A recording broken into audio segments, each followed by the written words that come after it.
بالعجل وبالفيديو.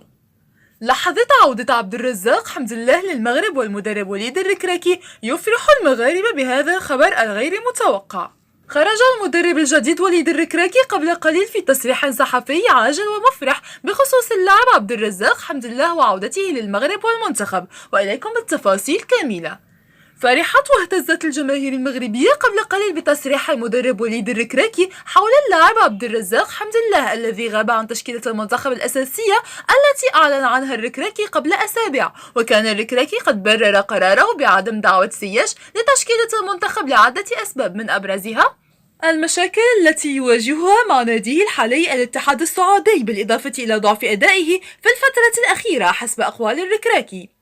لكن كل هذه التبريرات لم تكن كافية لإطفاء غضب الجماهير المغربية وكتم أصواتهم المرتفعة والمطالبة بضرورة استدعاء حمد الله للعودة للمنتخب المغربي. وكاستجابة لمطالب الجماهير المغربية، خرج المدرب وليد الركراكي قبل قليل للإعلان عن قرار مفرح وغير متوقع بخصوص وصول عبد الرزاق حمد الله للمغرب، بعد توجيه الركراكي الدعوة له وقبول حمد الله الدعوة.